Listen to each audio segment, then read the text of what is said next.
We are recording. All right. No,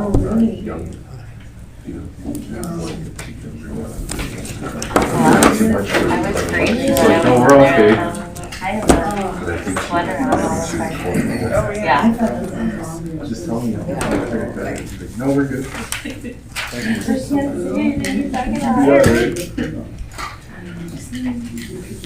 Thank you very much.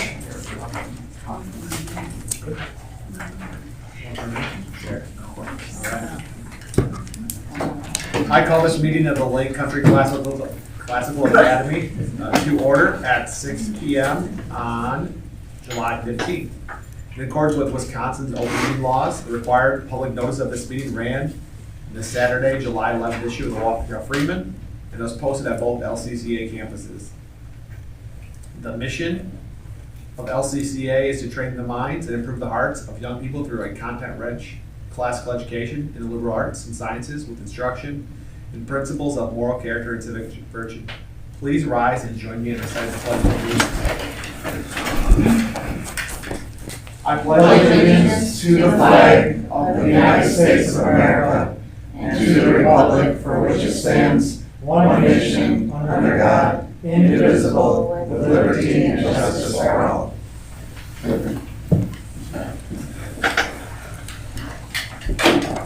Let the attendance record show that all members are present today.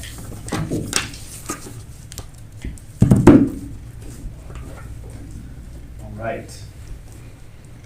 During our last board meeting, there was approval of the minutes for all of the prior board meetings up to that date, except for the May 20th board meeting.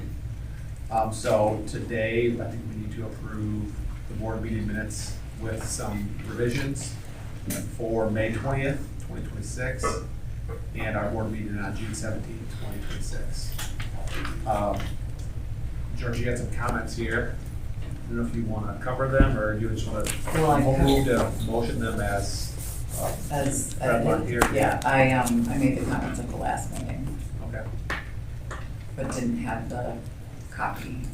So I was asked to just make the adjustments that I wanted and present them. Yeah. And it's just keeping it in line with all previous minutes at that time. All right, so what I'm going to do is I'm going to make a motion to approve the board meeting minutes as amended for 5/20 and for June 17th. And then we can have any comments if needed and then vote and keep things moving. So I move to approve the May 20th, 2026 meeting minutes as amended per this document that we have, and you will send us a digital copy. Maybe. Awesome. Okay. We can scan it if necessary. And then also move to approve the June 17th, 2026 meeting minutes, as well as our agenda for today. Second? Any comment, Larry, on the amended minutes, the agenda, or the minutes of the week? I do not have any.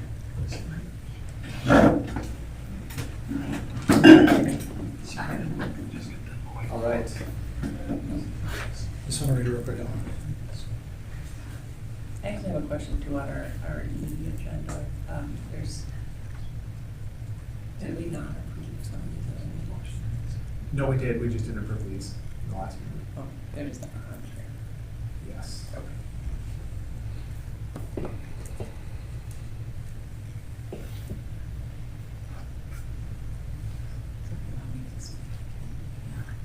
I don't know that we need to. Just don't have a chance to review what's here.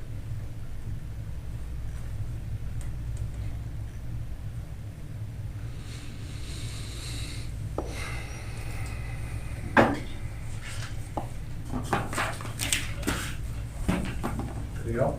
Yep. All right, all in favor of amended minutes for August 20th, the minutes for the 17th? May 20th. Excuse me, May 20th, thank you. June 17th, and the agenda for today, say aye. Aye. Any opposed? All right. Minutes and agenda are approved.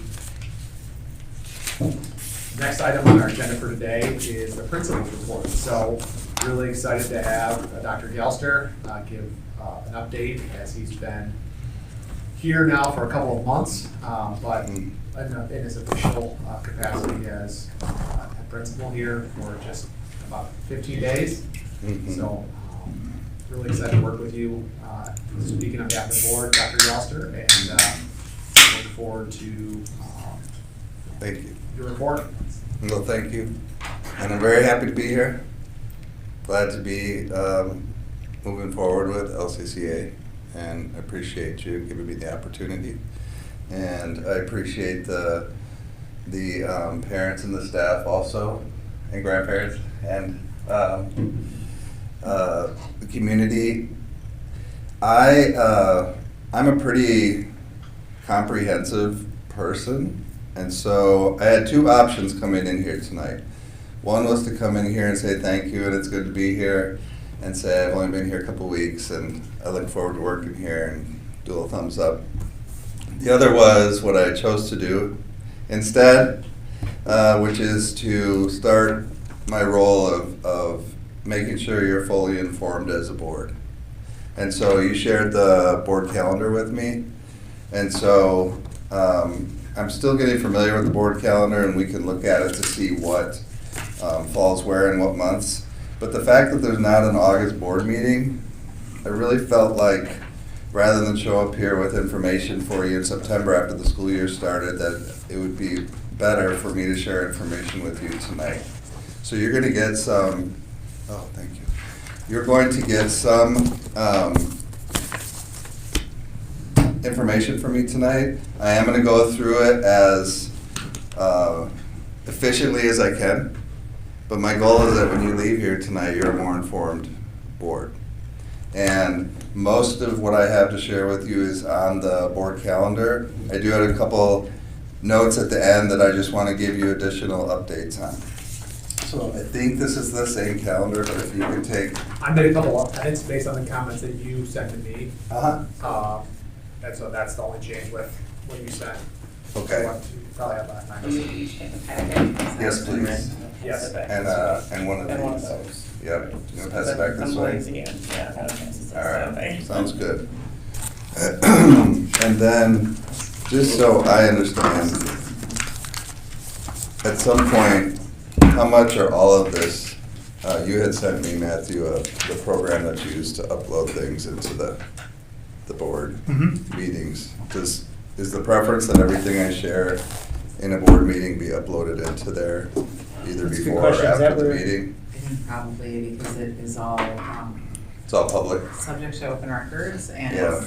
we, once upon a time, had made an effort to be very transparent, and allowed everyone to have all the information so they can download it and be prepared in advance of the meetings to ask Yeah. questions or Yeah. come and speak and those kind of things. So, Right. that was kind of the repository in the housing Okay. area that we directed people to go to. Mm-hmm. So to the extent practical, I think part of the request from the public is if they had it, they could at least look at it, and if they had any comments, Yep. they could make those comments. at the- So my goal in the future months would be to put it up there before or the day of, or however that works. I'll have to learn how to use the program. We can get together if you want help on that too. Yeah, great. So everything that I go over tonight with you, I will upload in there in the next day or two. So if you look at this chart, the month of July, if you squint your eyes really hard, there's a number of things going down. What they match is the items on this cover page.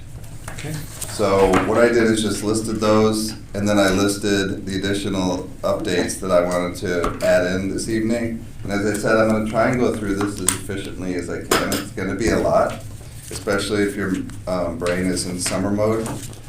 But that's why I gave it to you in print. If you have questions or follow-up, or if anything comes up during the meeting that other people that are here have questions about or after the fact. So without further ado, I'm going to go from one item to the next. And I think considering the amount of time I've been here, I think I would say that I got as detailed as I could. That's fair. Looks great. Authorizer communication update. I met today with Sean Lundy from the County Executive's Office. He's the Chief of Staff. And Tim Scottberg from Wisconsin Charter Schools Resource Center. We discussed LCCA at length, the charter, the passing of Paul Farrow also, which is very tragic, and I know that I'm not acquainted with Paul, but I just know all the great things that he's done and that people have shared about him. So we did spend some time talking about that a bit. In that conversation, that the charter is set for 2 more school years right now still. The plan I presented for having our heads of school obtain their administrative certifications, which they're both in the process of applying for those programs right now. And that's Cammie Joy and Eric Wozniak, who are both here this evening.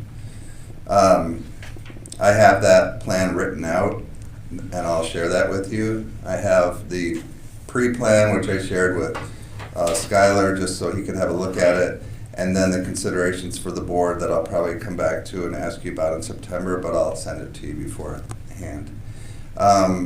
WRCCS, which is the Wisconsin Resource Center for Charter Schools, very much feel strongly, and I told them that I would come here tonight and ask you as a board to consider going through training with WRCCS. I'd be happy to take part in that if they wanted me to as well. And that the conversations that through the process of me moving into this job, one of the things I've seen and heard is that as a board you want to move into a governance role and really move back from being so closely involved with specific issues or operational things. And what Tim said was that this could go hand in hand with that. And he knows it's a time commitment, but he really feels it would be beneficial. So I'm encouraging that as well, and I'll come back to that in a separate item that I have. They said that they met with Wisconsin DPI 3 or 4 weeks ago, about the time they spoke with you, Skylar, and that things were in good standing. They just wanted to make sure that there was a plan looking at my credentials and then also the credentials of the heads of school that will be participating in educator effectiveness moving forward. So those things are in place and moving forward. I also told them I wanted the peace of mind for our parents and families on the board that our charter is stable and secure, and that just with the various disruptions that have gone on during the school year and all the changes, but also with Paul's passing. And they said that that I need to come here tonight and say that our charter is secured for the next 2 school years. And in their opinion, following that, but that's the decision that comes up at that time. Okay. Hillsdale K-12 Communications. I know separately, myself and Skylar have both been in contact with Hillsdale College on an ongoing basis. That's Dr. O'Toole, Colin Mullaney, and LCCA received a 6-month extension on our candidate member school status by the time it was expiring on June 30th, and our goal is to regain full member school status by January 1st, 2027. And I have stated that to Hillsdale as well. Faculty updates. Cammie Joy and Eric, Emily in Student Services, and myself have been very busy. We have currently 5 teacher vacancies to fill for the coming year. There were some staff that moved on after the school year.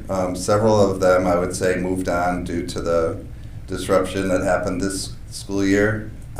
And most of those decisions were made prior to the end of the school year, but I did have a chance to talk with most of those teachers and follow up with them and just get their insight, which was helpful. So our open positions there are 11. School nurse, which we have candidates for, director of finance operations, which just opened up, part-time facilities assistant, we have a candidate for that, full-time building substitute teacher, we have a candidate for that we offered today, part-time marketing and PR coordinator, Kendra Lafursky, had moved on at the end of June, and so that position was actually posted yesterday. Part-time choir teacher, which we have a candidate for. High school science teacher, that's probably one that's going to be hard to fill. We met with a candidate today, but we really need to, if you know any great science teachers out there, high school, please send them our way. We have a secondary special education teacher opening. We've been interviewing multiple candidates for that. High school English language arts teacher position just opened up. Mr. Nelson in the high school has moved on, and so we're looking for somebody, that's a key position. And one teacher at the lower school, which is 5th grade. And we have candidates for that as well. So it is, I feel good about the candidates I see coming in, but I would be honest with you and tell you 11 vacancies at this time of summer is uneasy feeling. And my hope is that we don't have that a year from now. I think it's more than usual and later than usual.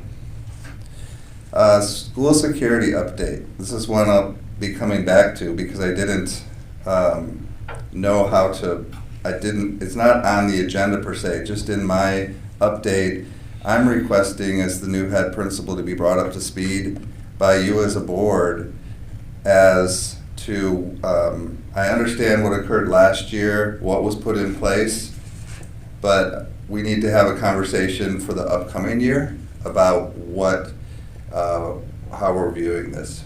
The expense of it, the staffing of it, and just revisit. This is something that I talked to our finance person because it came up in the middle of the year, so it wasn't on last year's budget that I reviewed. And just knowing whether to include it in this year's budget or not. And I know people have very strong feelings, understandably, on school security. It's something that I don't know if the right thing to do is just to have it on the agenda for September or how that works exactly. Or if you want to defer to me to talk with the administrators and then make a recommendation, that's also a possibility. I think something in the budget down would make sense. You know, when we went through the budget exercise last year, it wasn't part of that process. I know, I think you're working on a preliminary budget, if I'm not mistaken, or updates to the preliminary budget that we already discussed. Yes. So something in there I think would be appropriate. Okay. And, but that would be something you could potentially call out as, Okay. This has been different than what we've historically had in the budget, and here's why. Okay. All right. And for the record, there is a placeholder for it in the budget right now. Marketing update, I just mentioned that we posted that position this week and that the person we had in that position had moved on. But the marketing update is listed in the head principal updates. I would just say that the conversations I'm having with our staff leadership team are more around the current PR that we have as a school. What does that look like? What has it looked like? What are the weekly, monthly communications? What do we use social media for? What is then, I've been meeting with members of the legacy committee to see what they do in terms of PR and support for the school. Where could there be rekindled crossover and not redundancy, but more information that's shared for combined purpose. And then talk about what is an appropriate timeline to even talk about advancement and fundraising. There's so much sensitivity around that I'm learning the history of, that my preference is to take a step back and just look at that and consider what we will or won't do this year as a school. I think the Legacy Committee has a lot of good ideas and they have good things in place, and they're raising funds for things for the classrooms in the school. I want to continue with that. I will tell you the calendar went out today, and some people may or may not notice yet, but I asked for the Day of Giving to be taken off of that calendar.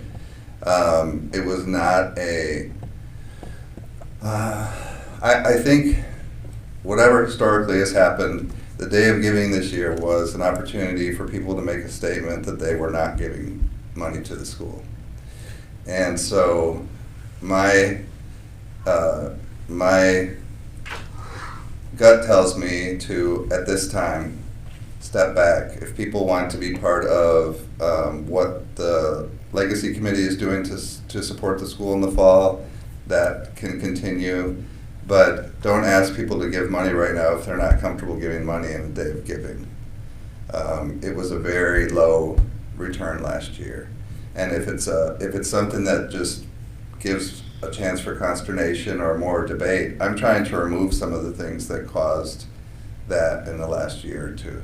Not to say it won't come back or it'll look differently, but that's also part of what marketing should involve. There should be a lot of communication at all phases of asking people for funds.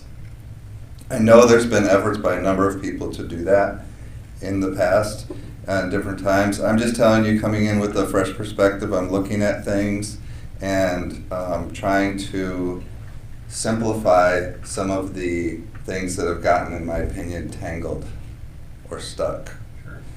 Because they all overlap with other things that are happening with the school.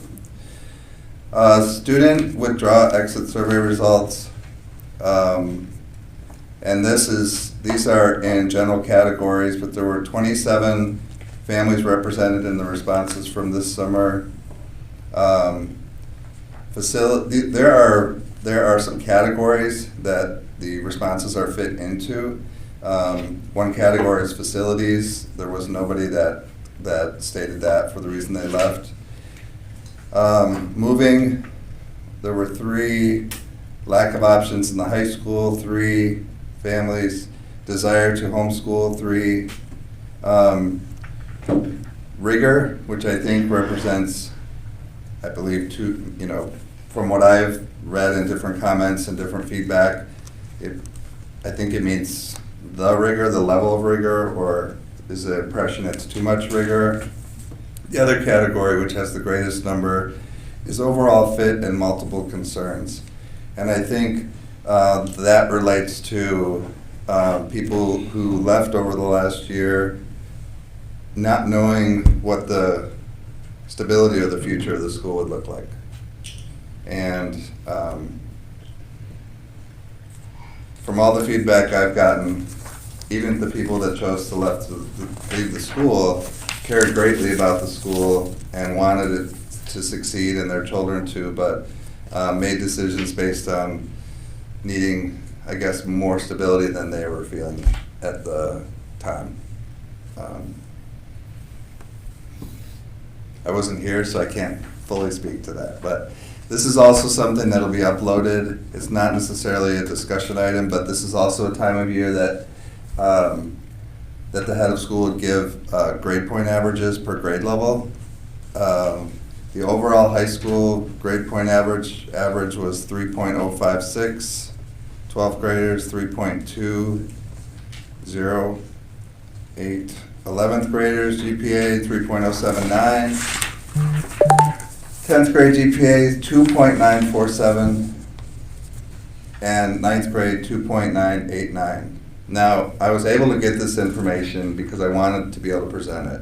What I don't have is context of what is involved in this conversation, and that's something that I'll go back and talk with Eric, Dr. Wazinski about, or Wozniak, excuse me, Eric, and look at, that's the overall GPA. Where is it expected to be? Where is it supposed to be? What is causing the different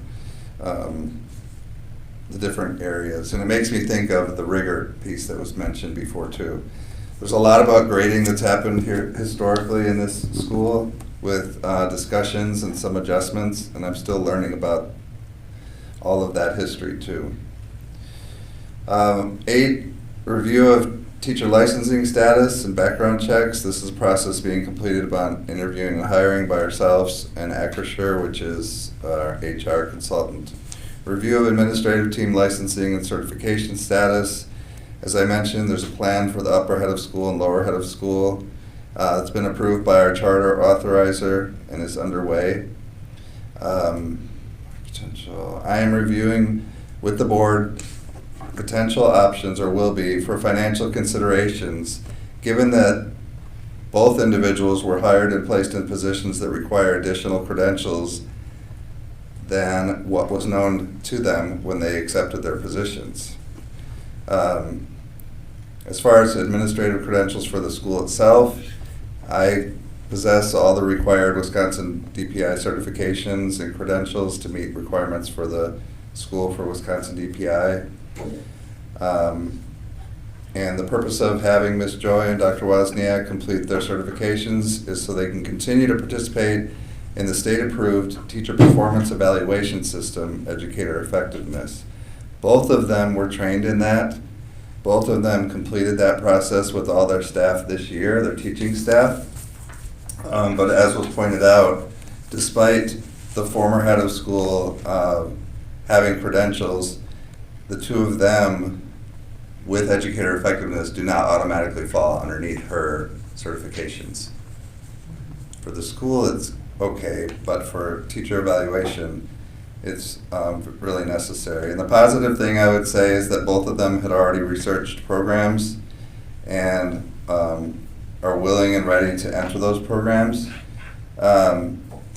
Ms. Joy is enrolled in a 2-year graduate program for educational leadership already this summer, and Dr. Wozniak is enrolling in an alternate certification that aligns with his doctoral degree for administrative certification. So his program is over the course of a year.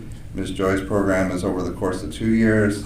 Both of them will be applying for provisional administrative certification this summer, which automatically qualifies them for educator effectiveness during the time that they're completing their programs.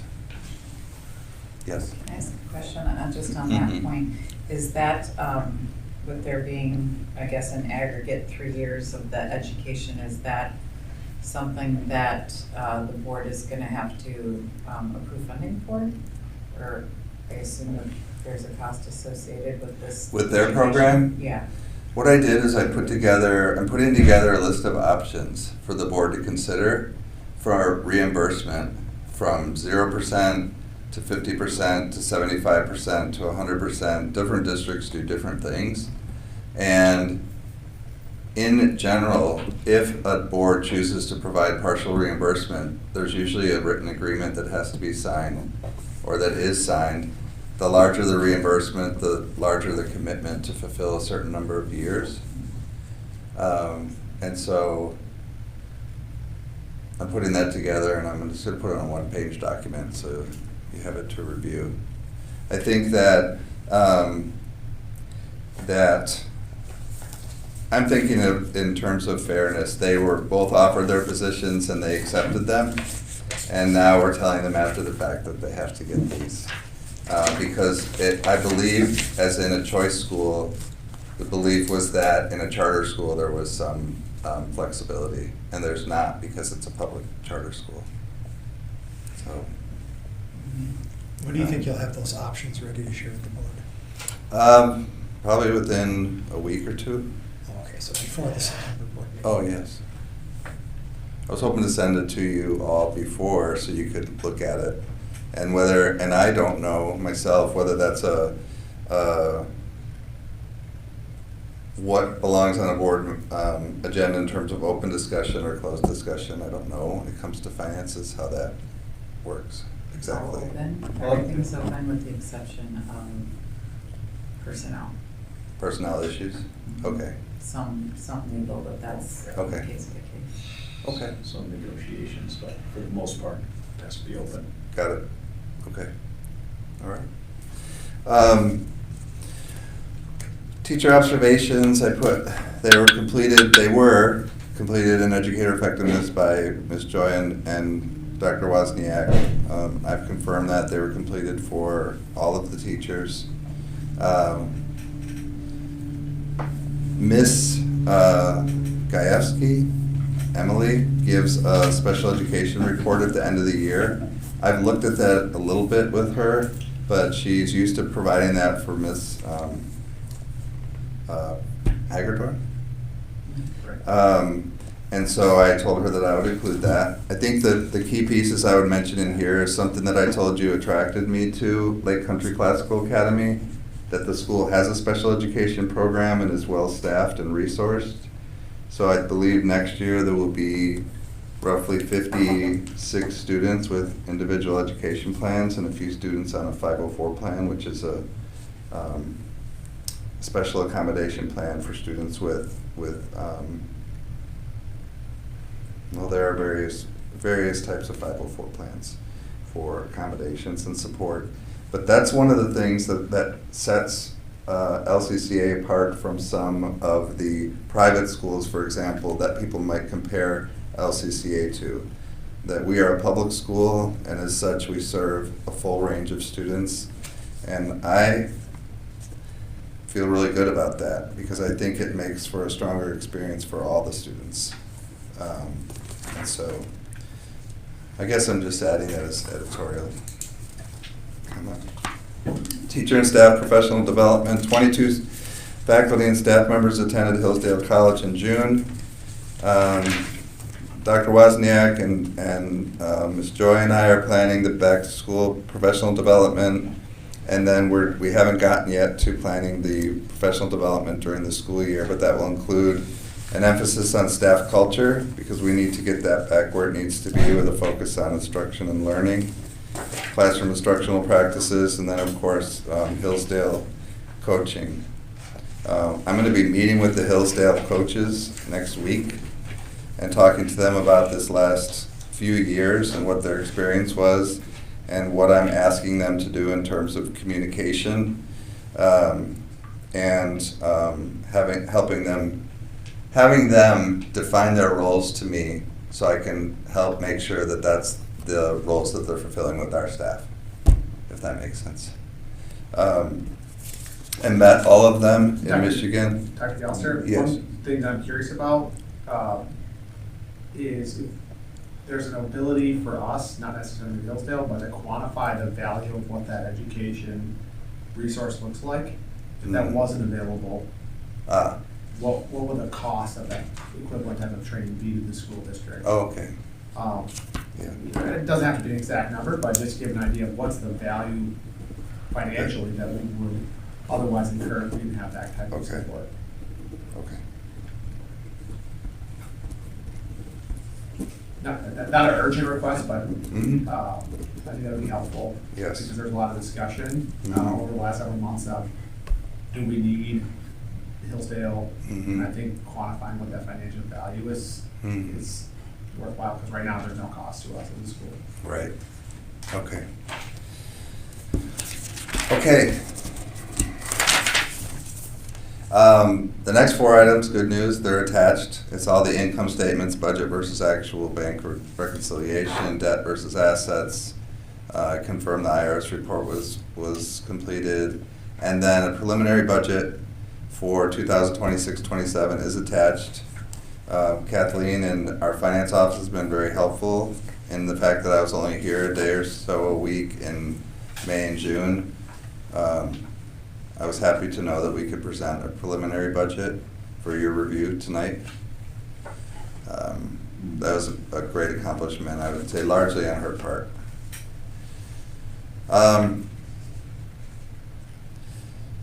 So this is the last item, but I've got quite a bit here for you to consider. It's not, I'm not looking for an answer this evening, but right after this, I'm just gonna go into the other state of the school updates. And I haven't been here a long time, but I've seen and learned a lot. and I've talked to a number of people and groups in terms of the things I'm going to speak to. So they're my initial perceptions. I'd like to say they're perceptions and based on discretion more than opinion, but maybe some of both. I did go through the Strength Finders activity with Partner to Learn. I did the 200 question inventory. I had a lengthy meeting with them to get feedback on that. They're also the ones that were working with you as a board on strategic planning. So I met with them about that. They shared with me what their initial outcomes were. And I paraphrased this a bit, but the main goals that you were looking at as a board at that time were marketing and enrollment growth, including a new vision statement, PR advancement. Second category was finances, sustainability through enrollment, donor-based endowment development. And third was one campus, K-12 single site capital campaign. And at that time, originally looking at up to 850 students.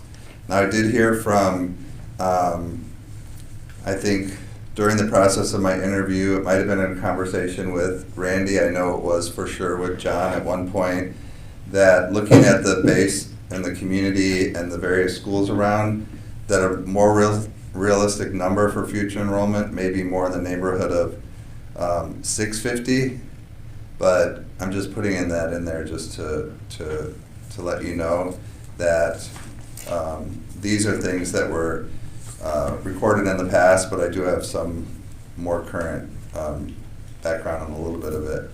So this is what here's Dr. Galster's feedback. This is an observed need to focus on the following goal areas. This is my encouragement just for now. I think those were all understandable strategic goal areas. I think there was a very serious, concerted, and ambitious effort to work toward a one campus plan. I will tell you right now, looking at everything I have, with scheduling, space, parking, staffing, growth, everything, I would tell you that one campus is still on the front burner for me. I want to just state that clearly. There's a lot of things that need to be attended to, but I don't think that can be set aside indefinitely. My recommendations for you to consider as a board are two primary goals for this year. And I'm not saying it's my place to give you your goals. I'm giving you what I feel would be helpful. One is things that you've stated to me, move into a governance role and attend training for that as needed. And then the other, which comes from the work you did with Partner to Learn, is create a new vision statement for LCCA that matches. I was intrigued by that. We have a mission statement, but the vision statement had not been developed yet. And if you do believe that a vision statement drives the direction and whether it needs to be completely developed or adjusted, I think that is something important for the board to work on. So I narrowed it down to those two things. Recommended goals for the school, and this is based just on early information that I've gathered in my brief time. One is Tier 1 goals. These start now, all through this year. Improve school culture, building a culture of trust among staff, parents, and the board so that LCCA may regain a total focus on students. Number 2, define LCCA in the most simple terms possible. Define what LCCA is and what it is not. Present this definition to existing and prospective families so that they may be fully informed of the choice they're making when enrolling at LCCA. Number 3, focus on teachers. Staff development, support, and retention. So everything we do, everything I do, everything you do as a board, everything parents do is all important. Everything comes down to what happens in the classroom. And so that is the number one factor that affects students' learning regardless of the grade level. And so I really want to allow the students to the teachers to focus on why they're here and refine their skills. These are Tier 2 goals. These would be also this year. I'm fairly ambitious with these things. Starting in September, define student success, determine a specific set of outcomes by which to measure student success at LCCA based on a classical education experience. We're also part of the state system, and we also have a large population of our students that go to college, 2-year or 4-year, and so I want to see what's been done so far and continue to define what student success is so we know what we're able to measure, which is the next. Measure and share student success results. Student attendance. Student attendance is very strong at this school. However, it decreased last year. And I'm gonna speak to that a little bit because the amount it decreased is concerning.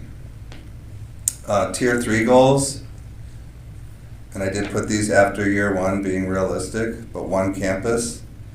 And I put in here as a realistic approach, I think, that there's very many helpful families here that will donate funds to help support the school, teachers, classrooms, activities, things that children experience. But my realistic viewpoint is that we need to attract 1 or 2 very large donors and have them create the base for this project. And I'm saying that would be after year 1, but that I think it's been said before probably that it's too much to put on the families of LCCA to think that they're going to come up with what is it, $20 million, 25. I know the last project came in somehow at 40. But I just want to put that out there because the school can't become what it's capable of becoming until there is 1 campus ultimately. And then what comes with that is growth in enrollment, which will naturally occur when these other things are in place. How are we doing? Good. Great. Being informed? Great. Okay. Just starting notes, working part-time in May and June and full-time in July, started on the 1st. I've met with 90% of the LCCA staff, individually or in small groups. Attended Hillsdale Summer Conference, met in person with Dr. O'Toole, Colin Mullaney, and Michael Osborne, who's the new board governance chair, as well as Christina Vorax, who started LCCA with a group of people, now works for Hillsdale. I got a lot of great information. I forged some good relationships. I mended some things, and I think put us in a good place to continue to move forward with the good things that are happening here. I transitioned and shared information sharing with Mr. Wu, John Wu, in May and June.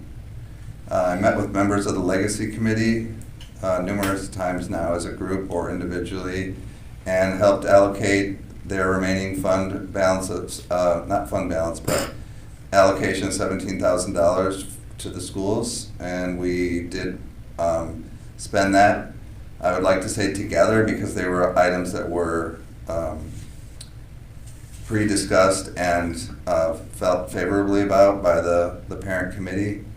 I've met with the heads of school, Ms. Joy and Eric Wozniak, weekly in May and June, and now we're meeting 3 times a week to share knowledge and planning forward. Involved in interviewing and hiring, as I mentioned. I've met with CISA 5, finance, payroll, benefits, Acrisure, HR, trying to figure out all the pieces. We have a lot of vendors we deal with, which is different than what I'm used to, but I want to know who they are and what they're doing. Met with the charter authorizer, as I said today, and then established account authority with the financial groups, with Waukesha State Bank, Francis, and CISA 5. I've been pretty busy. Fall student enrollment projection, 540 students approximately, which is down 10 students from last year. Not bad considering the turnover in staff that we're experiencing, and there are families that have moved on. There are other families that are still being attracted into LCCA. Student attendance decline. I'm mentioning this to you for a specific reason.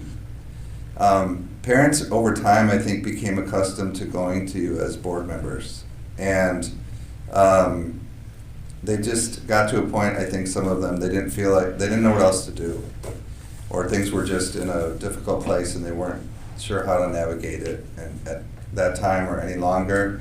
So I'm mentioning this to you now. Student attendance 2 years ago was 98.5%, which is amazing.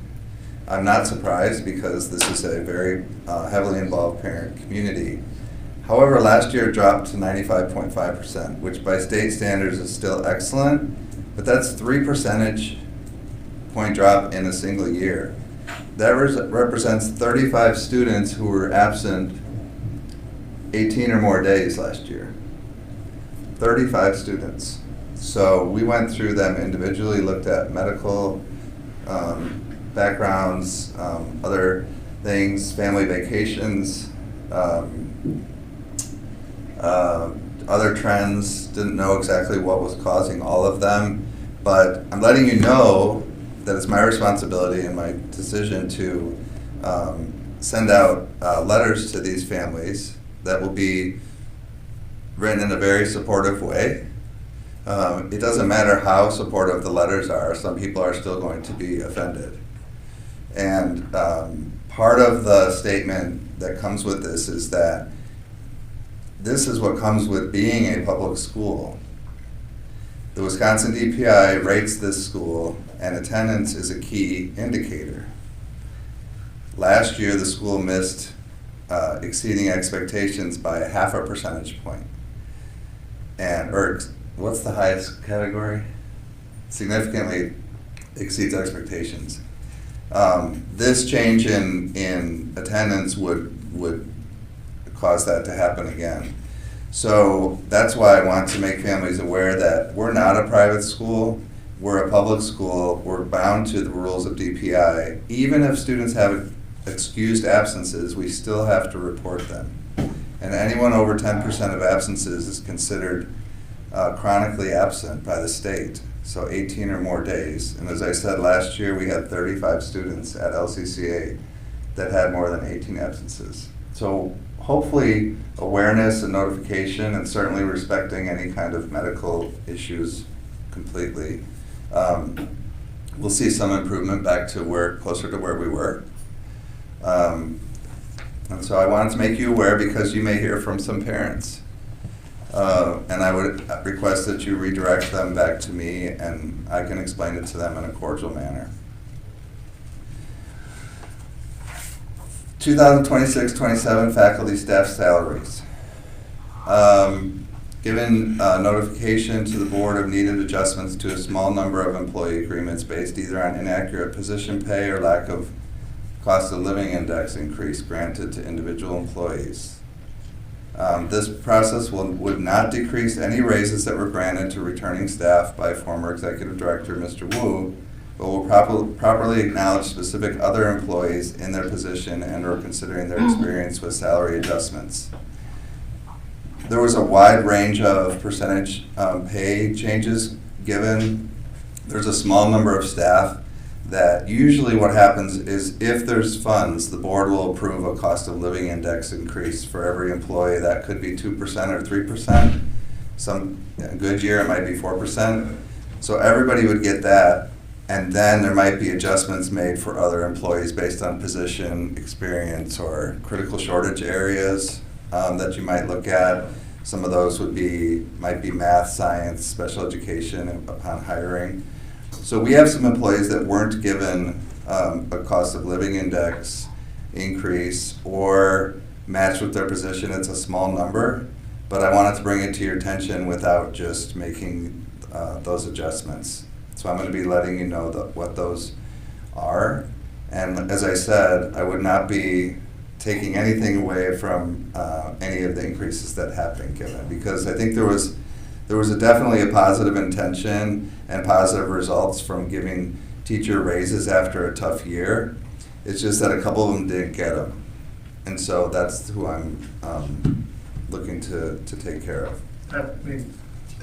That's, I don't know if we have to vote on that necessarily, but that's inconsistent with my understanding of what took place. Mm-hmm. So that's a little bit disappointing to hear, because I think, you know, what was described to us is that everyone gets some kind of increase, some are just a lot greater than others, and that's not what I'm hearing. Career assessment. I would say the specific part I'm speaking to is that generally, let's say a district can only afford to give a 1% or a 2% increase, everybody would get that at least. And then there might be other adjustments. What you're saying is someone who's, I'm gonna make up a number, someone made $50,000 last year, may still be making $50,000 this year, that there was no adjustment whatsoever that. On a few staff members, not many, but a few. Does that staff include teachers or just administrative staff, non-teaching roles? There were a couple of teachers and I guess you call support staff. Okay, so there was teaching, yeah, okay. By and large, I mean, I want to state that too. Teachers were very grateful and surprised, grateful, and I think it came across well for the teachers who got significant raises. It's just hard to do that. Teachers talk to each other. So that's just the nature of many schools, most schools. And so I just want to make a couple situations a little bit more even, and I just don't want to do it without saying I'm doing it. That's really the piece I'm looking at. In addition, and I've worded it this way, both teachers that were non-renewed without cause were invited to return back to LCCA for the 2026-2027 school year. I did have two fairly lengthy conversations with Mr. Wu about this, and we talked through the situations. I let him know where I was probably heading with it, and I think he was reasonably understanding, and we had a good discussion about it. By the time I came into being in my role, one teacher had accepted an offer at a different school, and the other one accepted our offer to return. I just want to say, and I'm going to read this, clarification to the board: if any teacher is to be non-renewed in the future at LCCA, it will be through a documented and thoroughly communicated process. The only exception would be in the case of unlawful or egregious behavior by a teacher necessitating or warranting immediate termination. And I'm not adverse to or afraid to non-renew teachers if they're not meeting expectations and they're not improving at the level we need for the standard of this school. I just want it to be documented and consistently communicated. And so it's important for the teaching staff here to know that, because if one teacher's non-renewed without cause, then they feel like all of them feel like it could happen to them. It's just an instant nervousness, paranoia, morale killer. And so I've experienced it in other schools. It's not unique, but there were other things that were disrupting the staff here. So I just want to take away those pieces or those worries so they can focus on what they're here for. I'm almost done. The last two are things for you to think about though as well, or to know. I don't, especially here with the number of open records requests and the number of and nature of the comments I've read from all the board meetings I've watched over the last year, I'm just going to share with you because I have not communicated with all the teachers yet or the 12-month employees. Please be aware as a board that there is an immediate issue in payroll timing for 12-month LCCA employees involving 2026-27 employee agreements and associated benefit updates. This has nothing to do with anything the board did or did not do. These delayed updates for some LCCA employees, according to CISA 5 and Acrisure, which is our payroll and human resources group, are based on their inability to obtain accurate and updated information on employee salaries and agreements prior to July 1st, after multiple requests. And those requests were made to who? They were made to the executive director over a period of 6 weeks. Starting when? Starting, I want to say, in the middle of, well, I don't know exactly when they started. If you ask one person, they'd say they started in March. Another person would say April. And some of them just never got submitted or put through before July 1st. And the challenge with that is they had to run payroll. So we have a list going around right now, in addition to these other things that we're working on, to find out who is affected.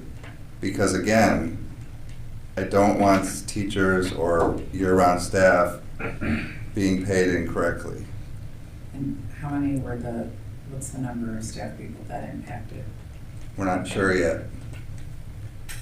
There was a spreadsheet shared today. They're looking at which one person said that they had 60% of the agreements and another said 40.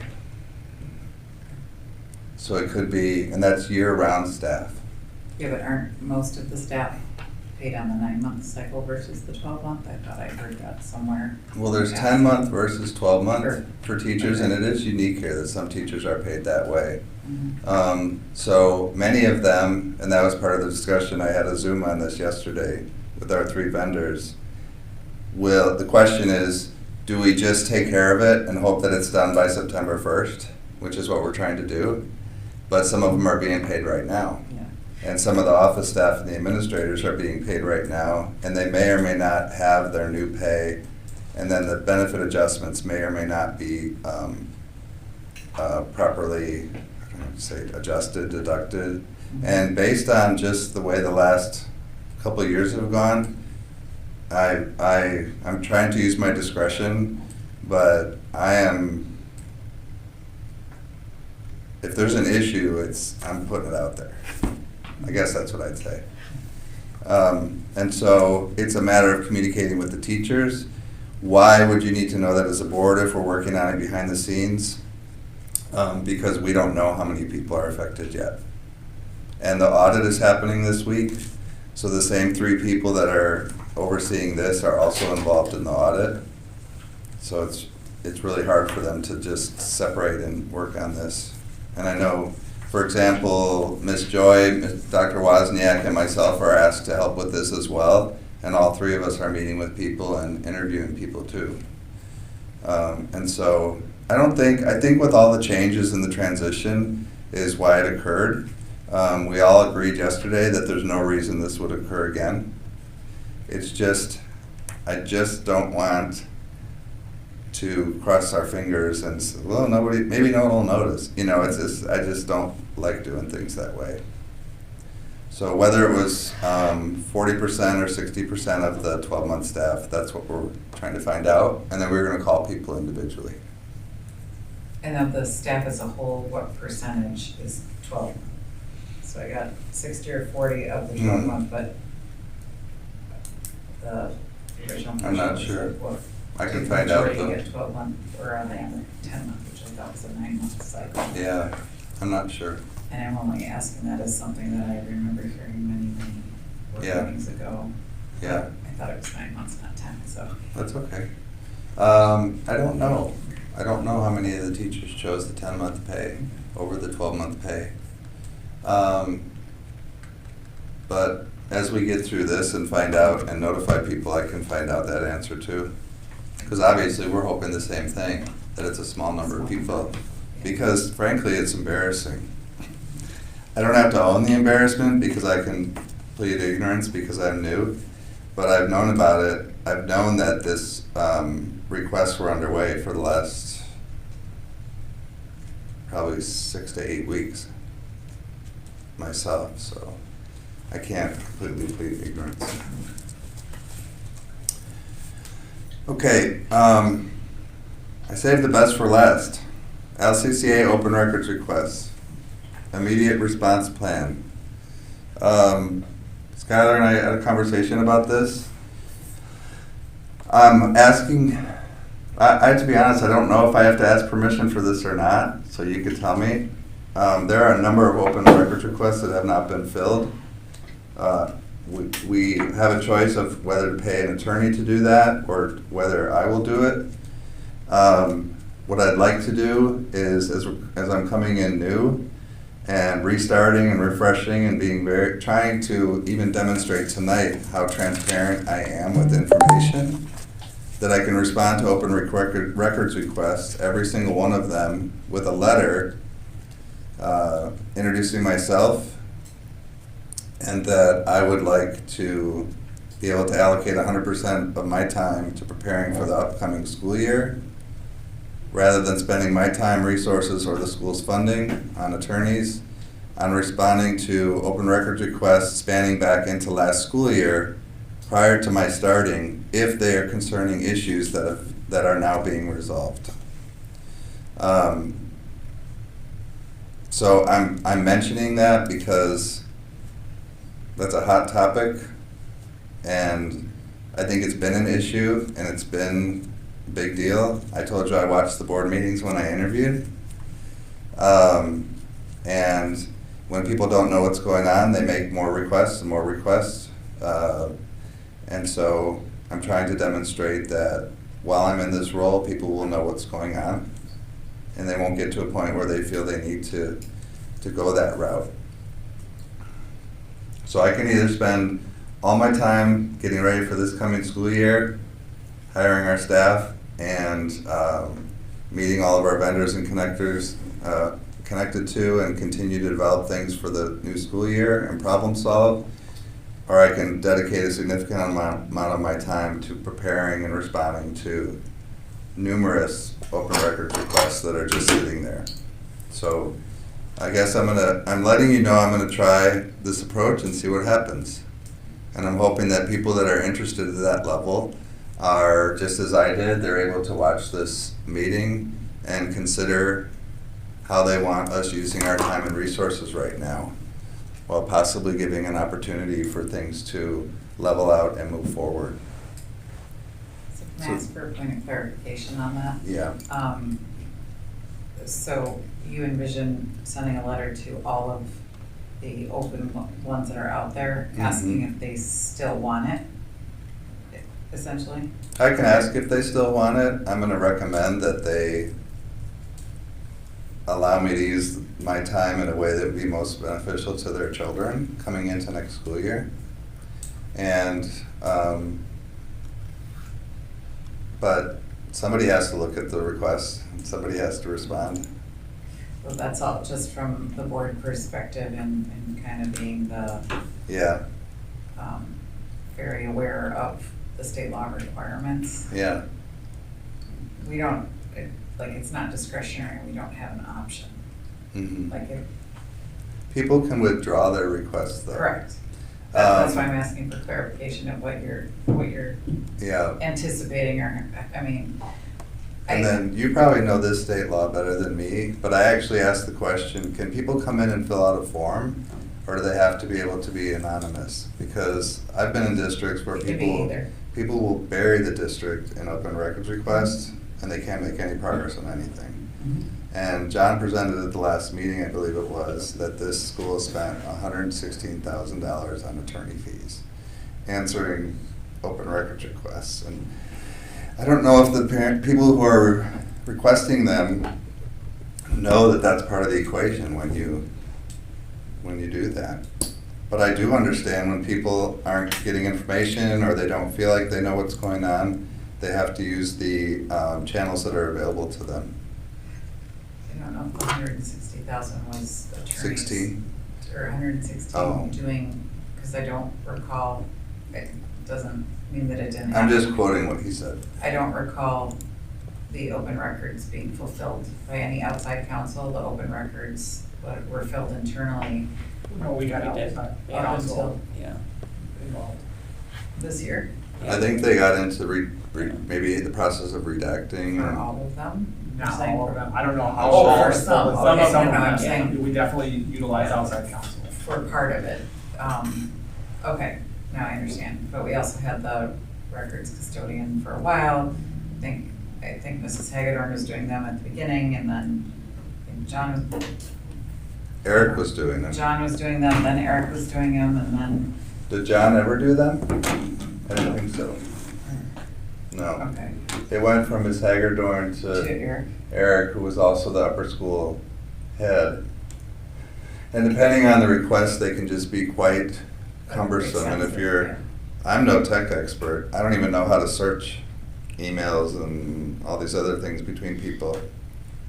I always operate on the understanding that if you tell people if you answer what people are asking, whether they like the answer or not necessarily, they'll at least be satisfied and be able to move forward.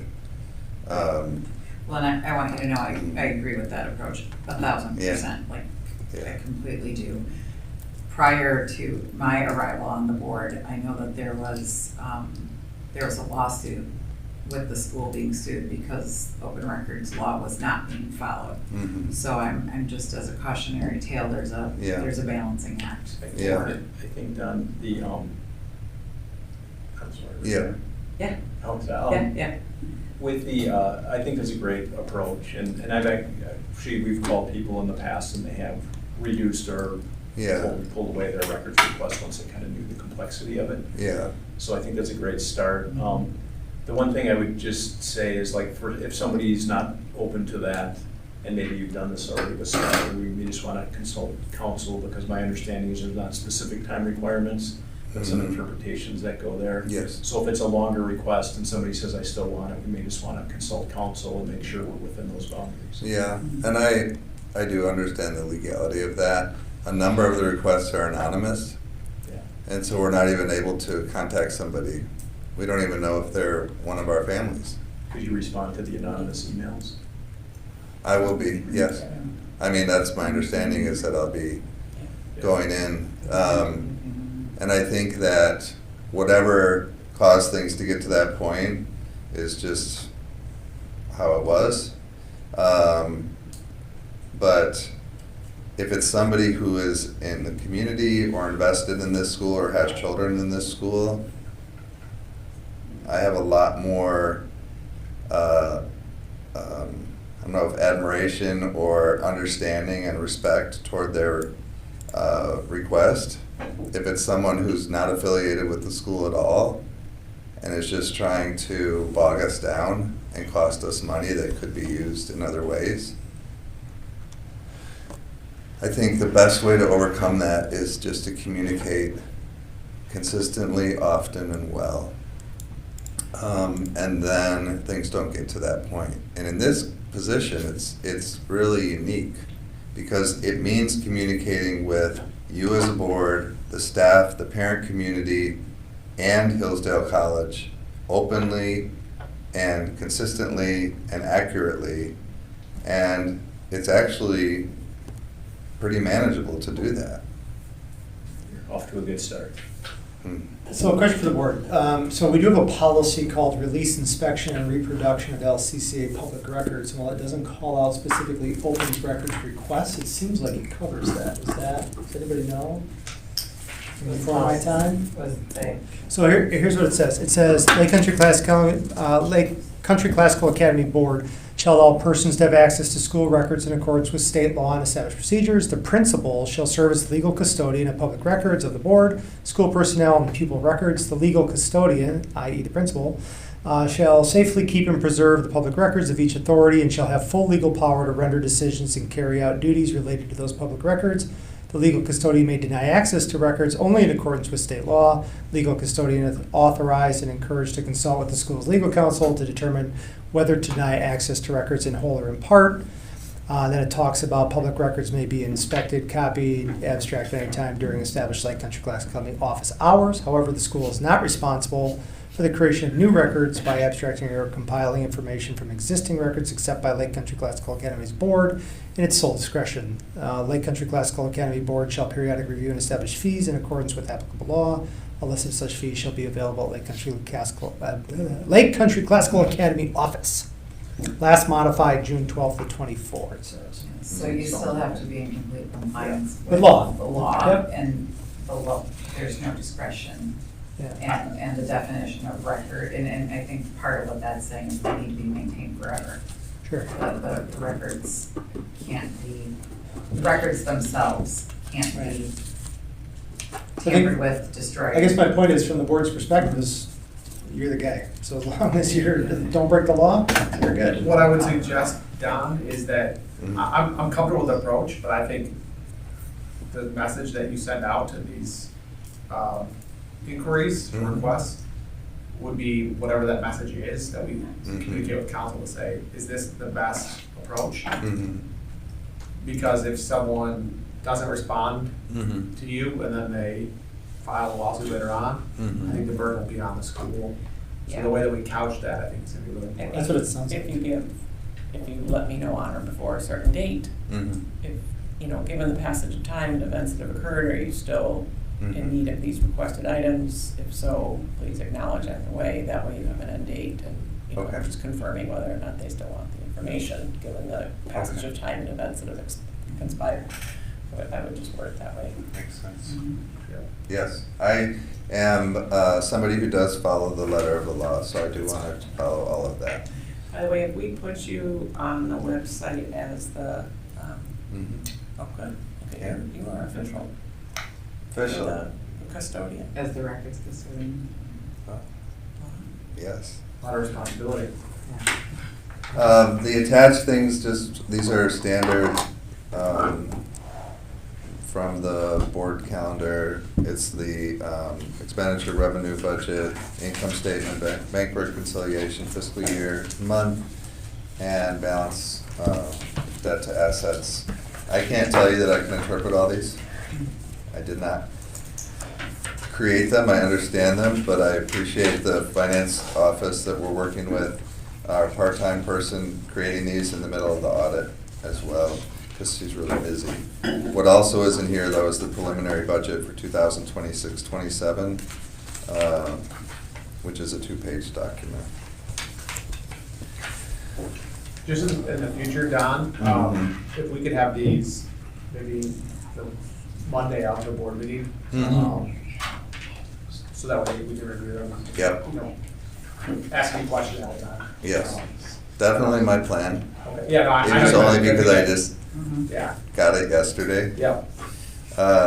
Pretty much. But I thought it was good to come tonight with the information that I guess show that I'm got both feet in. But yeah, all these things would be presented in advance in the future. Good information. Appreciate the transparency. Yeah. So that was all for me being here 2 weeks. So wait till the future. No, I'm kidding. I'm kidding with you. 6 hour work week. There's a lot of ground to cover. No, but I think one of the things that's important to demonstrate also is that there's a lot of staff and families out there wondering, where is LCCA at right now? Where are they headed? What's the status? And you just cross your fingers and hope that it's going to be good. And so this, for me, aside from sending out a few messages, this is my only opportunity to present that there's somebody in the role who's fully committed and fully engaged already. And looking at all the things that a person who'd been here the whole year would be looking at. So this will probably be the longest report you ever get from me. It'll be good for you to hear. I was going to share a couple of things just to make you aware. When you talked about the future enrollment projections, we had a consulting firm called Triune a couple of years ago. I don't know if you've seen that, but they did some fairly detailed projections using demographics and population. So I just wanted you to be aware, if you weren't, that information was out there. We pay for that. And I think that 650 number, I believe that came From that? Yeah. Okay. So, and then the other thing, when you're talking about larger donations for one campus, Knight Foundation's been a generous supporter in the past. Well, that donation they gave us last year, they also said they would be open to considering further donations if we had a one campus initiative. So I wanted to make you aware of that as well. That's great. Yeah, I saw a banner at the West Campus. I believe when you enter, it says, doesn't it say thank you to the Knight Foundation for Yes. the existence of LCCA or something to that effect? Yeah. Great. Well, appreciate all the work that you put into the first, 15 days Yeah. here, so. Can I ask you a question? Yeah, absolutely. On the budget, so, I mean, in the past, we'd like approved a preliminary, but now since we meet in September, we'll have, I think, our enrollment numbers, which is why, so we'll just do a final budget approval next time, is that correct? Yeah, I don't remember exactly. It's on the calendar here when we approved the budget in the past. I think the finals I are don't in know. October. Yeah. Okay. So we looked at a preliminary budget earlier this year, I believe. With the Yeah. staffing, yeah. And now it's been updated obviously a little bit with some of this new information. So I think, it's appropriate to review that and then we'll vote on it. Yeah, Plan okay, going that's on. good, and then we'll have enrollment numbers then, because it was September. Correct. Okay, perfect. The next item on here is the president's report. But want to kind of shift the order here of the citizens forum. We don't have any citizen forum responses. If anyone wanted to have any citizen forum requests, just slip in the back. But as so please go on. Point of order, they're no longer able to submit that. No longer Once able so the policy is, once the meeting begins, they're not able to submit after that. They must be submitted before the meeting is called. Okay. If someone comes late to a meeting. They're not allowed to. I suppose. They have to submit, so it's on the public website, so they're allowed to go to our website Pre-submit. or the agenda and pre-submit. Those instructions are on there. Or they can come to the meeting and submit, but once the meeting is called to order, our policy says they're not allowed to add comments. Georgia did want to make a comment about Paul Farrell's passing. Mhm. Obviously, he's integral to the existence of LCCA, the continued existence of LCCA. So before I give my president's report, want to turn it over to Georgia. Well, obviously with County Executive Farrell's involvement with the transition from the tribe to being the new authorizer, and his involvement with the school and his personal love for what was happening here and his desire so much to be a part of it. Obviously, we had a very close relationship, and I would be remiss if I didn't ask for the school to perhaps observe a moment of silence, at least here at the board meeting, in honor of him and his passing. So I would just request a heartfelt thanks on behalf of the board in honor of Paul Farrow and a moment of silence. All right, so we're going to observe a moment of silence here. Yeah.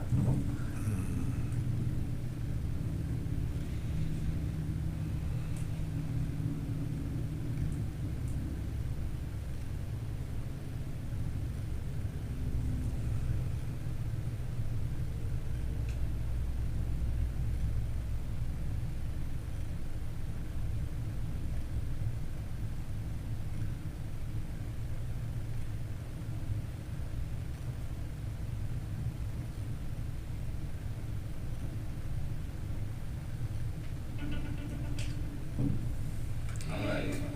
Thank you. Thank you. Thanks, Georgia. All right. Dr. Gelser covered a number of the items that I wanted to touch on, so my report will be a lot shorter. We've got a couple of items that we'll discuss in new business and board development, so there's definitely some overlap. Normally, we would respond also at this time, or as a president, I would respond to public comment. We didn't have any public comments last month's board meeting. One of the groups one of the things I want to address is our continued charter, as Dr. Gelser said. It's renewed for 2 more years, so that's the 26-27 school year, and then the 27-28 school year. Under that requirement, just for everyone's reminder, there are a number of things that we have to do to maintain that status, but it is somewhat discretionary of the county executive, and in 2 years, obviously we'll have a new county executive. So it's something we do have to be mindful of and continue to build that relationship when that new person starts. Georgia shared with me before the meeting that we're gonna likely have a county executive, not likely, we will have a county executive election, and that this fall. There will be a primary November 17th, should there be more than one candidate, which there will be. And the general will be December 15th. And then there will be, that person will only serve a short term until April. Up until April, they will stand for reelection to then go into the rest, to the new term, because County Executive Farrell's term would have ended on April 20th, 2027. So I think that it's incumbent upon the board president, myself, and that of the school, yeah, to build relationships, even if it's potentially could be two different people, you know, to share what we're doing here at LCCA, and so that'll be something that will be important. Might want to work with the constitutional officer, might be able to help you. Okay, too. yeah. But just wanted to know that that's something that certainly is on my radar, with that change, and the timing of what's going on in the school, but we do have some stability, and our school is very resilient. As you know, everyone pretty much knows, we had an authorizer and that change, and we really put things up in the air, and we don't want to go through that same level of challenge again, so we want to be proactive in that. As Dr. Gelster mentioned, he's met with Part to Learn. I've spoken with Part to Learn, and we want to revisit some strategic planning initiatives as part of that. We have some additional resources available through our initial contract with them. And so I'm waiting for a proposal. That's something that I want to revisit as well. And then I think the last, but not least, on just my present report, and then we'll get into the new business support development, is our agreement with Hillsdale College as a candidate member school, which confers all of the same benefits of a member school, except there's an end date to that relationship. Was extended for an additional 6 months through the end of the year. And based on the discussions I've had, I expect that, we're on the right path toward restoring our full status, which would then be a term with that relationship.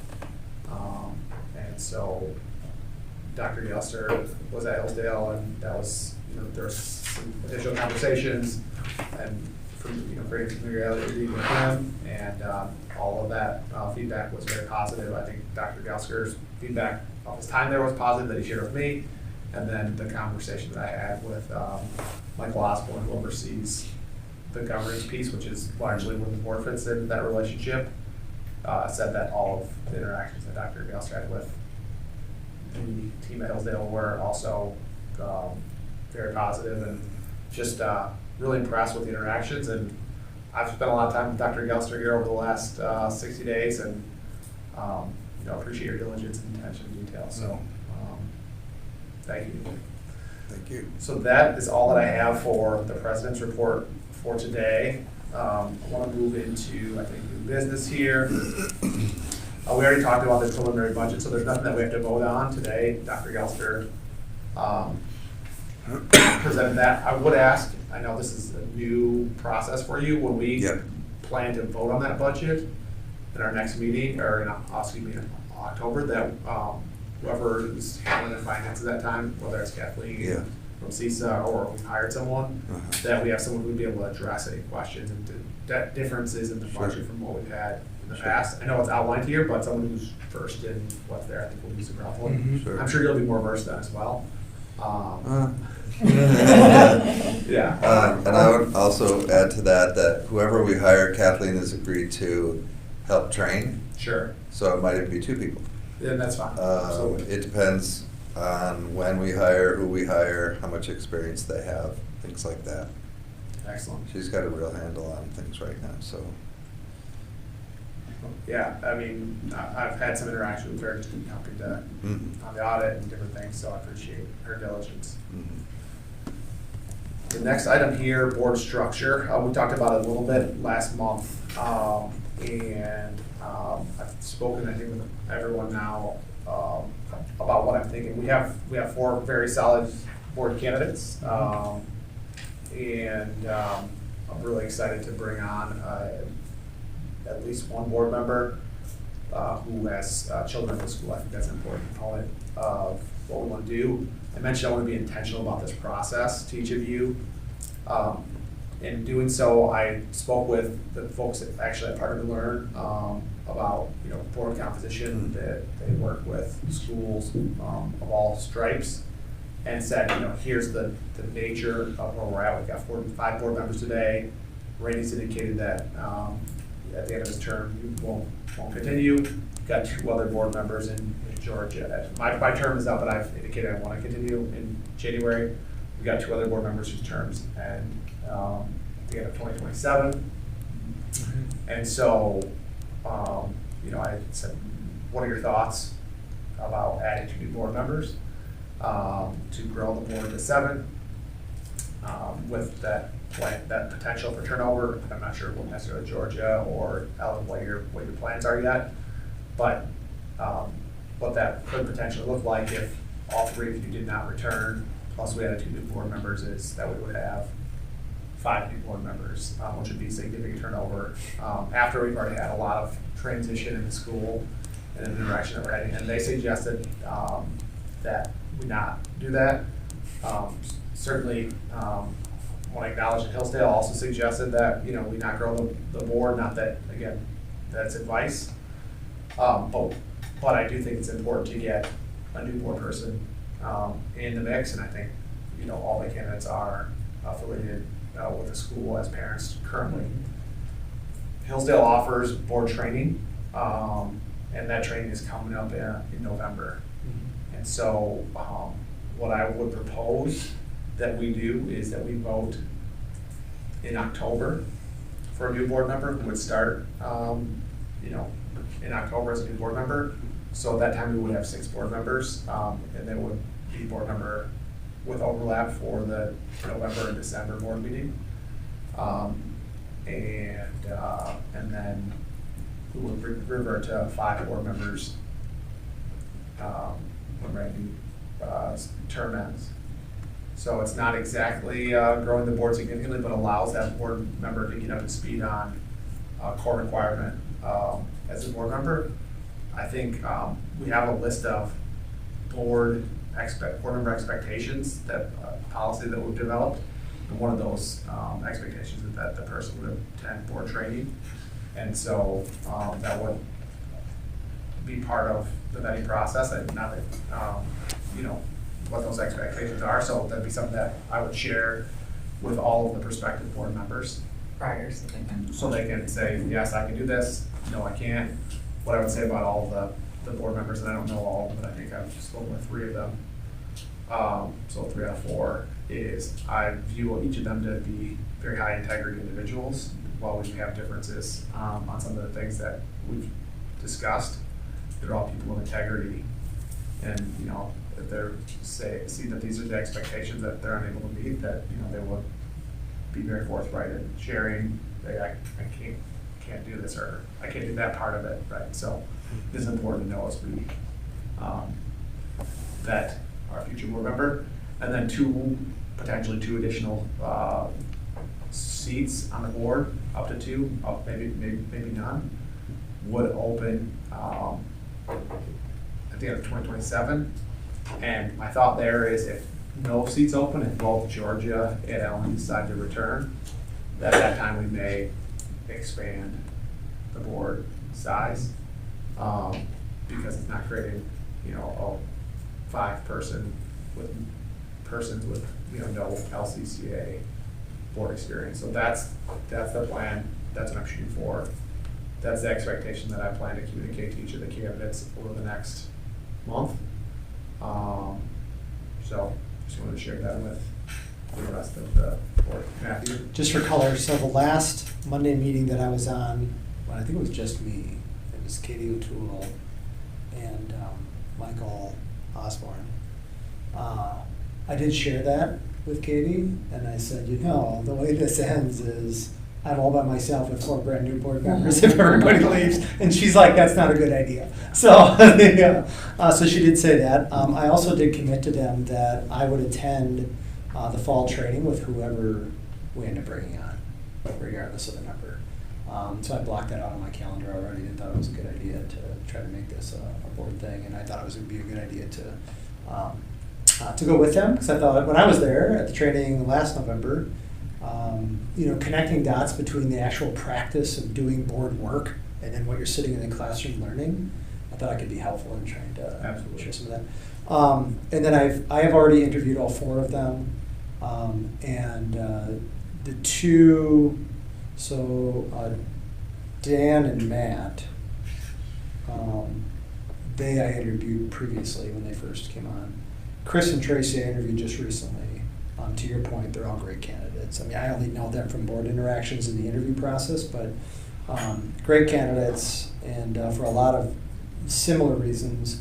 And specifically, most recently, Chris and Tracy both said they'd attend training. Okay. So That's good for enough. Tracy, he said it would be a Yeah. little more difficult with his schedule because he's like a surgeon or something. So What are the dates? it's like the first November. I ish don't week know. of November. Yeah, I don't know the exact date, but it is the first weekend. It's like And I don't think they've officially Thursday, announced Friday. it. I can't. That's all right. I mean, not everyone has to go. Yeah, There's another one in the spring. yeah. If you can, Probably though. the same time as the election. If you can, though, they've said bring everybody if you want. I know last time I was there were a number of boards. It was like everybody came, but yeah, I don't think they've announced it yet. But I think last year it was like the first week of November, and that's pretty. My understanding is pretty consistently when they do it. I know we had talked a little bit about the number of board members. And I think kind of the mind is made up, and you said you talked to Partner Learn, but if I could just maybe make an alternative case for additional board members. So I thought a lot about this before too, because we've been talking about this for a while, and our bylaws are 5 to 9, and that's Hillsdale's guidance to 5 to 9. And I just had a couple things I thought of. So first of all, there's a pretty significant time commitment to do this right anyway. You could just come and show up at a board meeting and vote, or to do it right. And I feel like if we had, 9's too many. I think it gets cumbersome, especially with communication, public meeting, but 5, we're kind of skating on the edge here, where we have just enough to get by. So from a time perspective, I feel like, we can get more done, especially since we all agree that we have really qualified candidates that are interested. So I feel like we can get more done with 7 than 5, and there's a lot to do, as Matthew's pointed out. We're lagging on a lot of these things we're hoping to get done this past year. I think with 7 too, you can bring in more maybe different areas or points of view or expertise. So we have, financial or legal or marketing or fundraising. So it gives us a chance to bring in more different areas of expertise.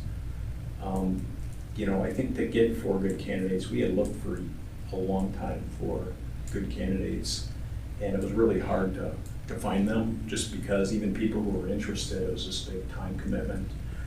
So I think, when you have 4 good candidates that expressed an interest, we may want to think about capitalizing on that.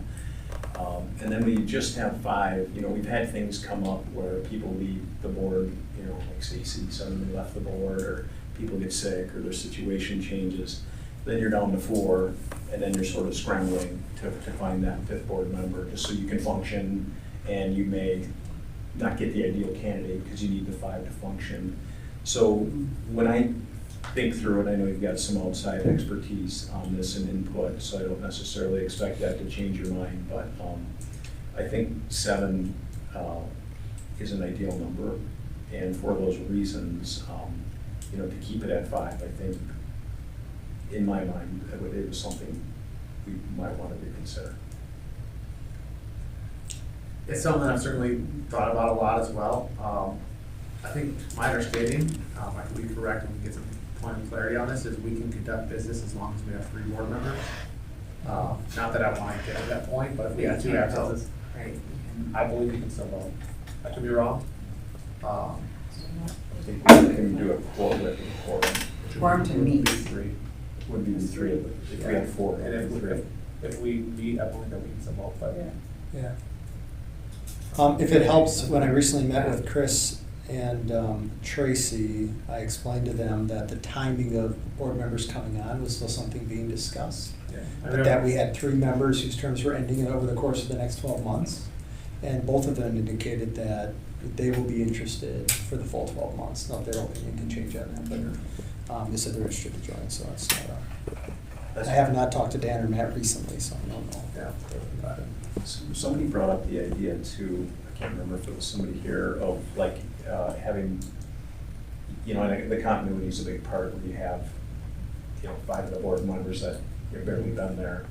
I think it's somewhat mitigated here because these are all people that are pretty familiar with the school and at the meetings. But another idea that had come up was, and we might have to change the bylaws, is to have sort of a junior board member or something where you're there for 6 months, so you kind of figure out what's going on before you're voting on decisions. It takes at least 6 months to. The assistant board member. Yeah, for sure. Still figuring it out. Yeah. It kind of depends what's going on, maybe. This has been like baptism by fire the last one. I think it's Brady. I think it's something that, I want to revisit the issue of adding a board member in October. So that's when we would vote. So at that time, maybe we vote as a board whether we want to expand 2 more. So add 2 additional plus the one replacement. But the other thing, I don't know. My suggestion would be that we vote on that in October. Of whether we add just 1 in anticipation of replacement, or just add 2 and then replace.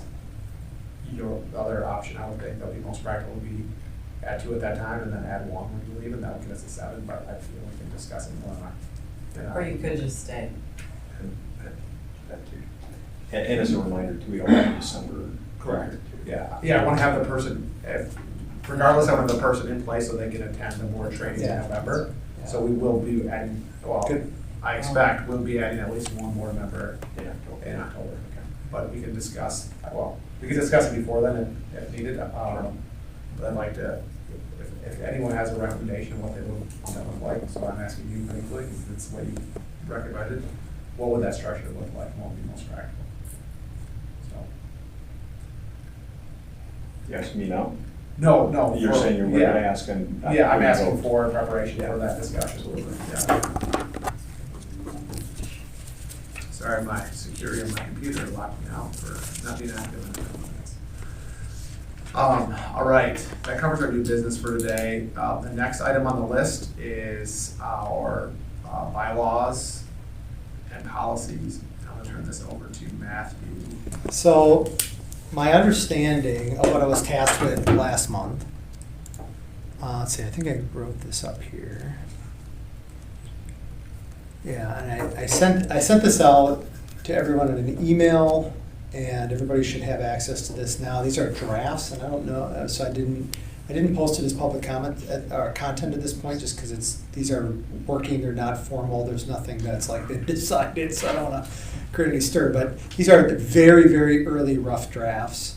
So I understood that we wanted to come through and figure out a process for determining, what should our policy manual, let's just expand this to the idea of a policy manual. What policy should we have? And we had some examples we had an example from Hillsdale, what they consider kind of their gold standard.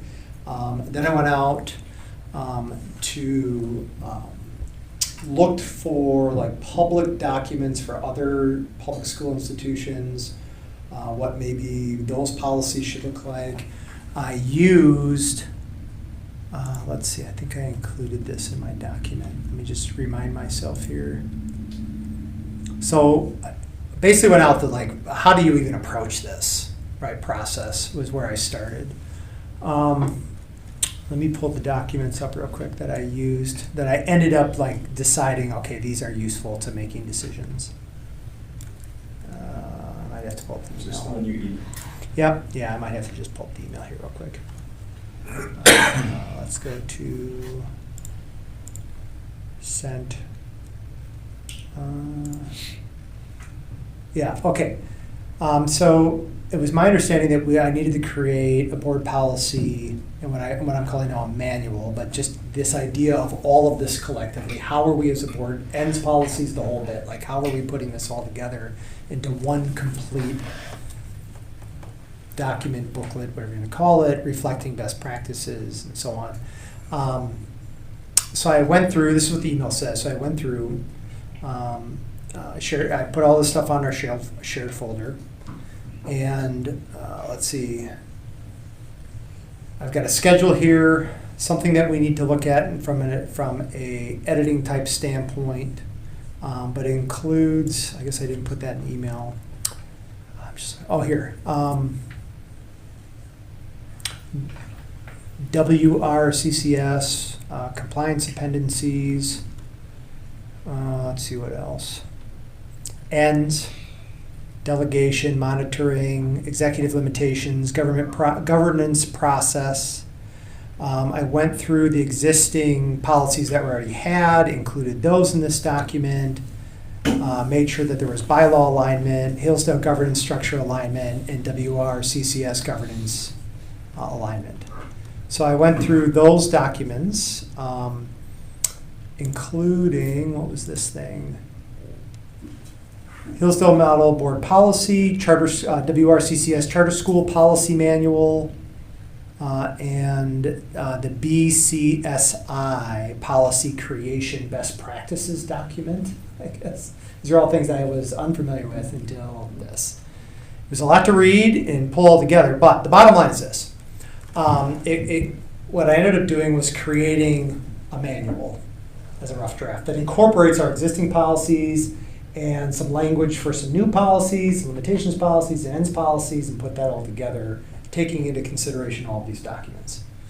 My suggestion is that we go through a process of reviewing that manual and making edits.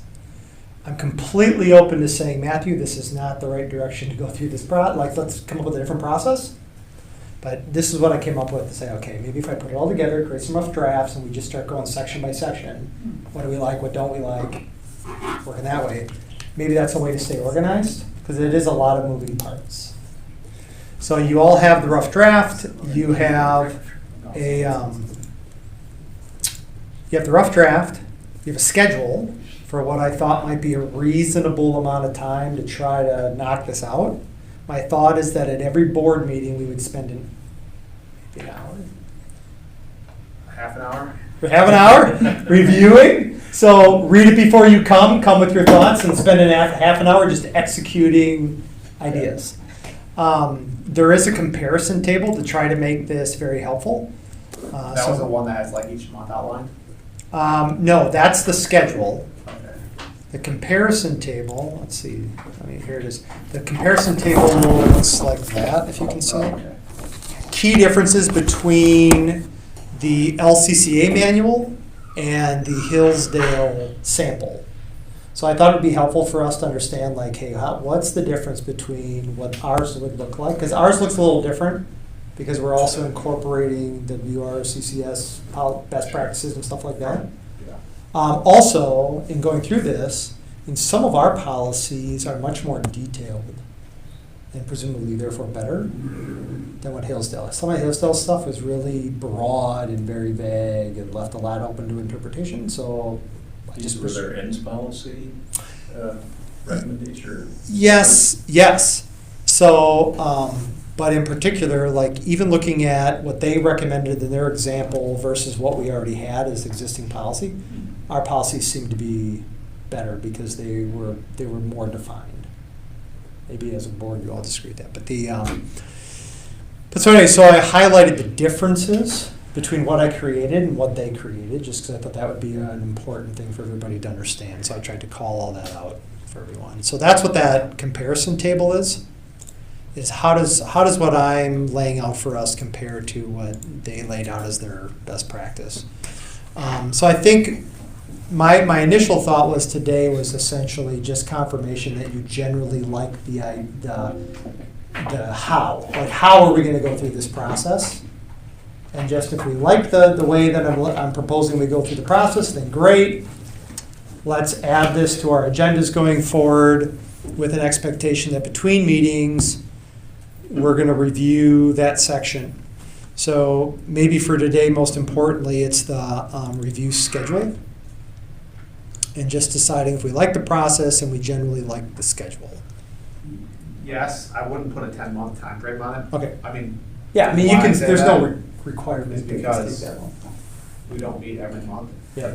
We meet 10 times, but if we start September and we want to get done 10 months, it would be until July. Well, it would be like, think of it this way, what I laid out here was, it's gonna take, not necessarily 10 months in a row, but I think it would take at least 10 months for us to, and even that I think is kind of aggressive, like, it's a lot of content each month to approve. Yeah, I suspect some of it will be, yes, we're happy with it, but there's some that's going to be some heavy lift, like the Oh. edge piece. Totally, there's some big stuff in here, and then, the other piece that I'm proposing here is, once we get something that we think is pretty good, like, we're happy with what we've got, I would either along the way or at the end, I propose we share that with Michael Osborne, the governance guy, to say, hey, how does this compare to other schools you're seeing, and everything, get your input. And then obviously legal should go over this with a fine tooth comb and make sure that there's nothing wrong. So it's pretty significant, but going through this, when we get to the end, we will have all the policies, all the ends policies, all the limitations policies, everything will be complete. We'll have a formal, complete document that covers everything. I love the approach. I think it's the best way to do it, considering the public meeting limitations. So I think it's great, and we can always alter it if it's not working. Totally. Breaking it into Bite-sized steps. pieces. But, yes. We do, I don't know if you did I didn't see it, but the executive limitations, there was one that was approved. I don't know if you had that in there, or If it was on board docs, it was a couple years ago. okay, let me check and I see. can find it and send it. Yeah, Don't okay, worry about it. yeah, do it and let's look at it, because what I just grabbed what was on board docs, our bylaws and our policies on board docs, and said, okay, how does this all bake in? Yeah, okay. Yeah, I can send it to you. Okay. We probably want to revise Please. it too. Definitely. So I think at least it gives us some structure and a roadmap for working through the process. I think it's great. Okay, Yeah, agreed. okay. So I mean, this is gonna be, I don't wanna say a lot of work, because I don't wanna scare anybody, but it's gonna be between meetings, a lot of reading, and then making your own notes about what you think needs to get done. Excellent. Good work. I mean, I think the schedule itself is a good piece of work in the comparison document. So, thank you. You're welcome. All right, so we'll start on that next September? meeting. Just one point of clarification on, once we've completed a policy, do we have to note it, not notice, but it has to be an item, and then we go the following month to approve it? Is that One of this sort of came up before. We never really got through the ends policies, but, and we can alter it, but we talked about it, and the suggestion was to keep drafting it, like agree on it, and then approve it comprehensively, because there's so much interaction between these. Yeah. Right, Yeah. a lot of moving parts. Yeah. Okay. Thanks for that clarification. All right, next item on here is the board calendar. This is something that we're gonna be voting on today. We noticed it, or we talked about it preliminary last month. The version that I gave has some red commentary. So this is the same as last month with some minor tweaks that I made, highlighted in red, based on feedback from Don about attaining some of these, particularly as it relates to July, because they weren't feasible in the 50 days to do that, although you knocked a lot of stuff out, Don, so that's great. Not all these changes in red will be permanent, they just apply, some of them just apply for this year, so this calendar is the board calendar. East and West campus air quality testing, that had been done in the past in July. We had an update, or we were advised in July how that went. I'm suggesting, based on Don's feedback, that that be completed as a board item in September. Dr. Gelster, thank you for your feedback on this. Student withdrawal exit survey results. I had said that this may be completed not until September 2026, but Dr. Gelster was able to get that information to us for today's meeting, so that's kind of a key point, but I left it in July. And then under staffing, one of the things that Dr. Gelster advised and he spoke about today was the development work is completed in July, but planning for the year may not take place until September. for 2026. Again, I think that's given the circumstance of bringing them on. And then we talked a little bit about strategic planning. I mentioned we have an additional time slot available for strategic planning that we paid for already with Partner to Learn. And what I would propose is that we further integrate Dr. Gelster into that process as we develop some of these policies, particularly the executive implementations policies and policies as we revisit and review those. And I thought that timing might be appropriate after Dr. Gelster has a chance to get his feet fully wet in the semester. And the honeymoon phase, as it were, kind of comes to, not an end, but, that's kind of the end of the, that's kind of the end of the honeymoon phase, 6 months, I don't know. Maybe somebody it was longer when you got married, I don't know. I'm still on honeymoon phase. So Honey, in case you're watching. No, but the reality is, I think it's a great time to potentially revisit that. I've asked Partner to Learn to make a proposal of reinvesting.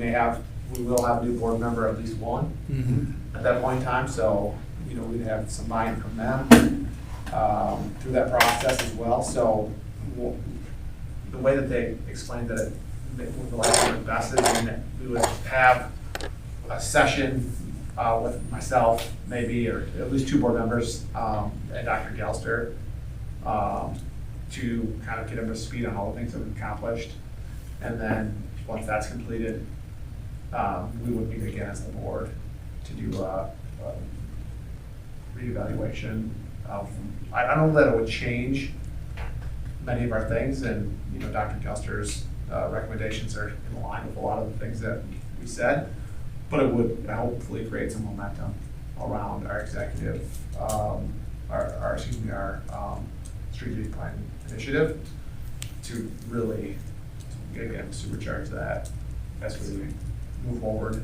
And so that's my thought process. I don't have a proposal yet, but that's just kind of what we discussed. One of the other things I discussed when I met with Partner to Learn folks is how best to reinitiate that effort. So that, just wanted to make you all aware of that.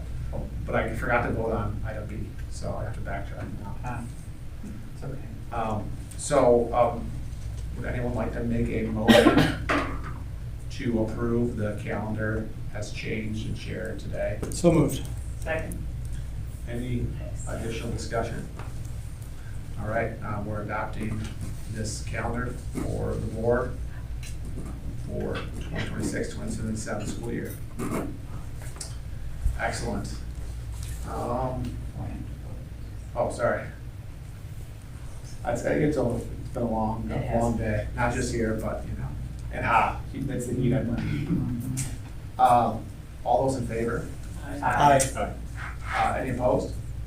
All right, I'll let the record show that all voted in favor of that. Strategic plan, nothing to vote on today because it's not a proposal, but that's kind of what I discussed with Partner to Learn. So I don't know any feedback or commentary on that item. All right. Well, I'm looking for a motion to adjourn the meeting. Can I offer one kind of positive thing before closing? Absolutely. And I was actually thinking about it when you talked about the moment of silence for Paul Farrell.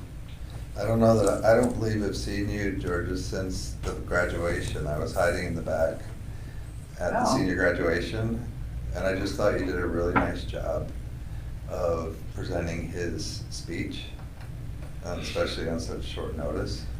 And just having done that once in a while, knowing that it's not that easy to get up and express someone else's words in that way. And I thought you did it really well. And I was just thinking of it today because as we were talking about all these things, and then you mentioned Paul Farrell, it made me think of that day, and I thought, have I seen her since then? And I thought, no, I have not. So. Second. Well, thank you. I appreciate that. That was all that I wanted to do was just be his voice, not mine, so that means a great deal. Thank you. I don't think it's easy to do that, so I think that you did it really well. Just kidding. Yeah. meant a lot. Thank you, that means a lot also. All right, so, is there a motion to adjourn the meeting? Motion to adjourn. All right, and a second? Second. Or let the, all in favor? Aye. Any opposed? All right, let the record show we adjourned at 7:55 PM. Thank you. Get better, get better.